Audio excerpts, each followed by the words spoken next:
ค่อยก็เคยเห็นเนาะว่าบ่เคยเห็นหนุ่มสีน้อยแล้วก็ซื้อมาจากประเทศไทยเกิดได้พี่น้องเลยหลากหลายมาบางก็เคยเห็นเด้อใส่สะดวกสบายเลยมันไล่อ้อดีอยู่ไล่อ้อดีแล้วก็พวกข้าวกล้างนี่ก็บ่ค่อยมีปานใดเนาะมีกระส่วนน้อยเอาเบิ่งนำกันนอนระหว่างเพิ่นสี2 สอบนี่นะสิได้เข้านี่หลายส่ำไรเนาะแล้วก็สิได้เข้าไปสิได้ห่ำหลายส่ำไรน้องเพิ่นก็ใช้แบบคล้ายเข้าไปเลยก็เข้าไปเดี๋ยวเพิ่นน่าจะเอาไปเกลือเป็ดเกลือไก่อย่างบางอย่างเนาะ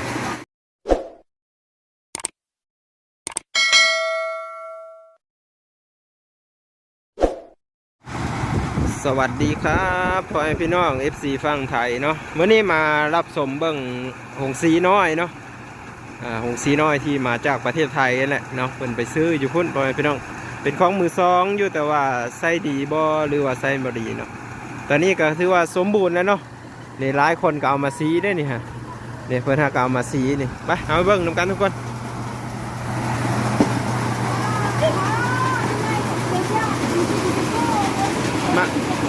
บ้านนั้นก็มาสีเข้าบ้านนี่ฮะบ้านนั้นมาสีเข้าเดี๋ยวเนาะมาอยู่เคอๆนะเนาะเสาต่ำนะเนาะนี่มาเบิ่งเข้ากันนี่สีออกงามนี่ได้เลยเพิ่นกำลังทำงานอยู่ทุกคนนอตเอ็ดอยู่เนาะ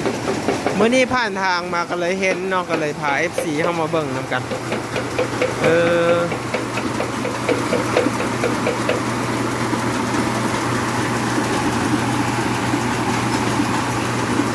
ตอนนี้มันทำงานแล้วเนี่ย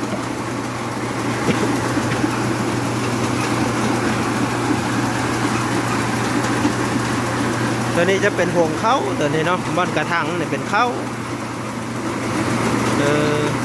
ตัวบ้านกระเป๋านี่แหละเข้าป่ายบ่ตัวนี้จะเป็นเข้าตัวมันมุ่นนะเนี่ยทุกคนเข้าป่ายเนาะจะลงซองกลางเลย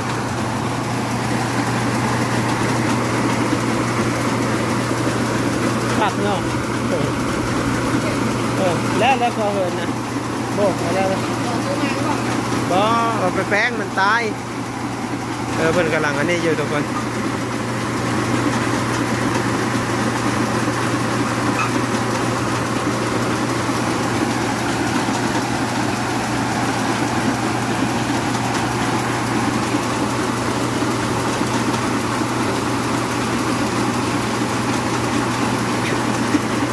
ซ้ำกันครับผงสีใหญ่เลยนะเนี่ย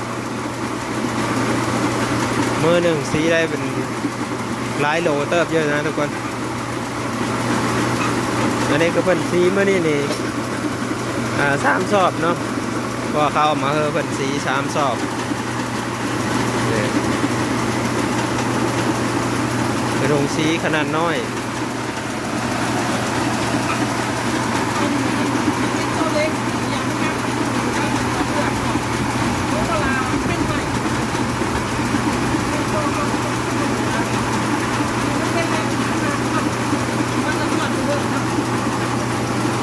เขาเล็กจอดเอาเลยบอกเขาเล็กจอดเอาบอก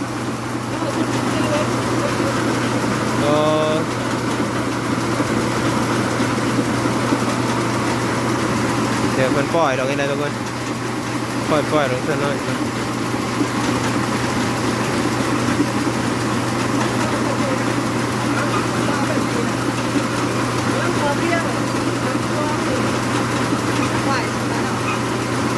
ก็ไหวได้เลย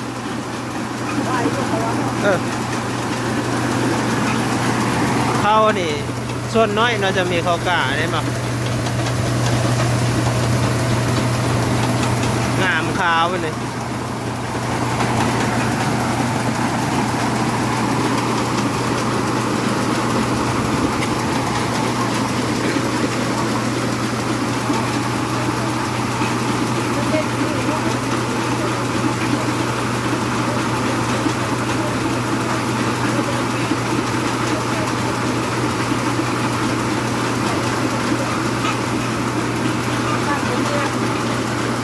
สั่งใหม่ไม่ได้บ่ เพื่อนที่ตลาด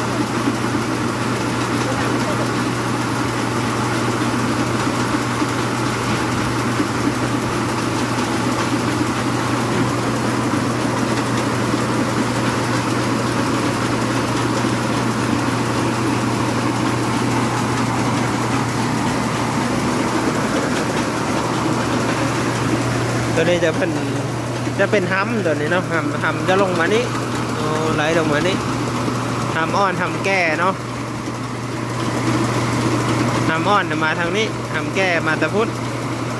ผสมกันเลยทุกคนเท้าอ่อนทางนี้เนาะขี้แกบแล้วอ่อนทางนี้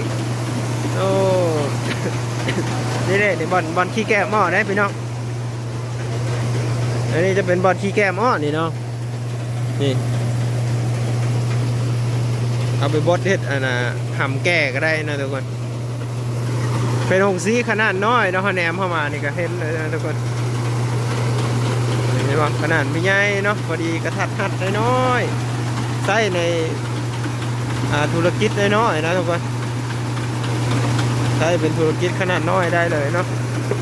นิ้วสอบ1จักบาทได้นี่เบิ่งไปถามเพิ่นก่อน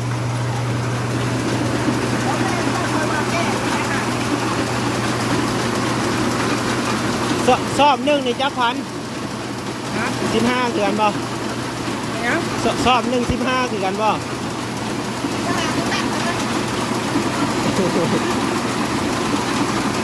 สอบ1 15,000หน่วยพี่น้อง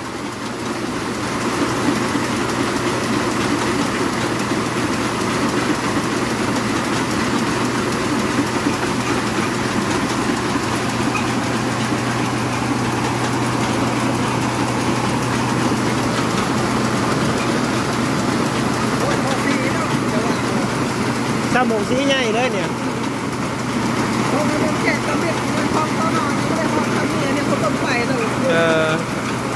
ว่าจะไปที่หนึ่งซีน้อยนะเขาเนี่ยอยากที่หนึ่งซีน้อยนะตายก็ว่าเขาเน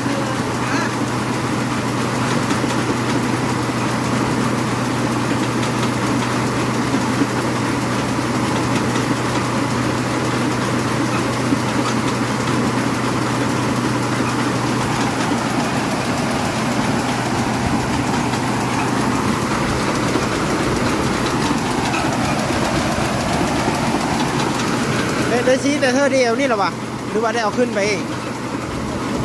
ก็ชี้เธอเดียวนะทุกคนแบบเดียวกันกับผมชี้ใหญ่เลย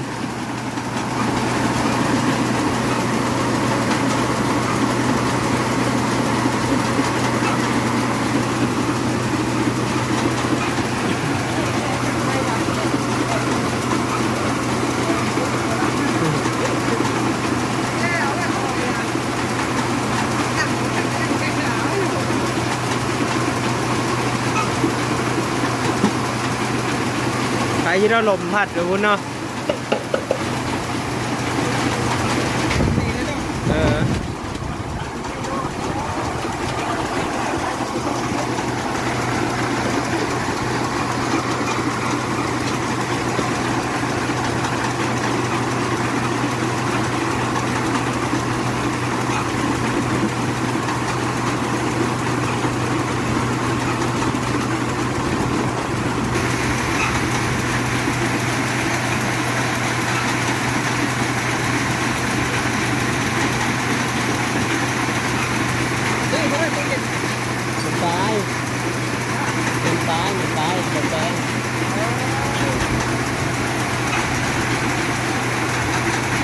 สีเลยเนาะโอ้คากหลายทุกคนค่อยก็เคยเห็นเนาะว่าบ่เคยเห็นหนุ่มสีน้อยแล้วก็ซื้อมาจากประเทศไทยเคยได้พี่น้องเลยคากหลายมาบางก็เคยเห็นเด้อใส่สะดวกสบายเลยมันไหลอ้อดีอยู่ไหลอ้อดีแล้วก็พวกข้าวกล้างนี่ก็บ่ค่อยมีปานใดเนาะมีก็ส่วนน้อยเอาเบิ่งนำกันนอนระหว่างคนสี2 สอบนี่นะสิได้เข้านี่ลายซ้ำไรเนาะแล้วก็ สิได้อะนะเข้าไปสิได้ห่ำลายจำได้น้องเพิ่นก็ใช้แบบคล้ายเข้าไปเลยเนาะพอเข้าไปเดี๋ยวเพิ่นน่าจะเอาไปเกลือเป็ดเกลือไก่อย่างบางอย่างเนาะพอเข้าไปนี่เข้าตัวมันหักมันมุ่นนั่นได้อทุกคนเพิ่นน่าจะบ่ได้เอาให้เขาเนาะตัวนี้เพิ่นน่าจะเอามาขายเนาะแล้วก็พวกเข้าเนาะเพิ่นเอาให้แต่เข้าที่มันบ่มุ่นนั่นแหละอันนี้ถือว่าใกล้สิฮอด2 สอบแล้วเนี่ยเขาเอามาซีนี่สอบ1แล้วก็2 สอบตัวนั้นเนาะทำมันเลยบ่ทำเจ้ามันบ่ไหลบ่มันไหลบ่นี่มันเต็มนะดิ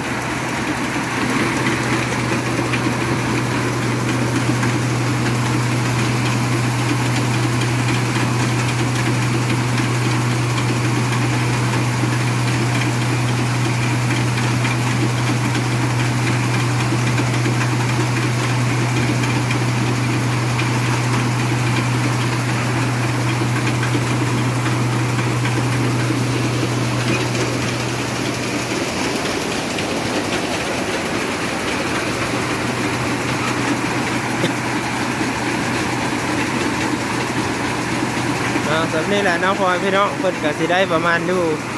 อันนี้2 ถังเลยเนาะก็สิได้อยู่ประมาณ3 ถังเนาะ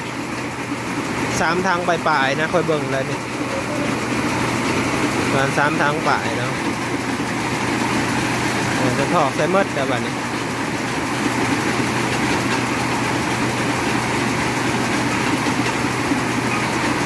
ไฟฟ้านี่ก็ใส่2 สายเนาะ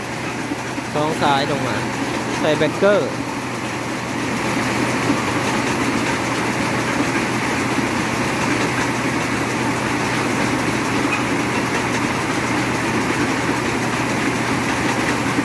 เอาขอบคุณพ่อแม่พี่น้องเด้อใครมีความคิดเห็นอะไรก็คอมเมนต์มาได้น้องบางข่าวมาเบิ่งและอีพี2ด้วยพี่น้องตอนที่2เนาะก็คือข่าวมาเบิ่งตอนที่เพิ่นเครื่องจักรเพิ่นทำงานเนาะตอนนี้เป็นเครื่องจักรเพิ่นทำงานแล้วเนาะสีได้ปกติได้พ่อแม่พี่น้องมื้อหน้าจึงเอาเข้ามาซีเนาะมื้อนี้มาเบิ่งมีเชื่อสาย FC มาเบิ่งเข้าใจพ่อแม่พี่น้องทุกคนเด้อขอบคุณ FC นะที่รับชมและติดตามตลอดมาวิดีโอหน้าที่พ่อกันเมื่อยพ่อแม่พี่น้องกลับก่อนมานี่สวัสดีครับ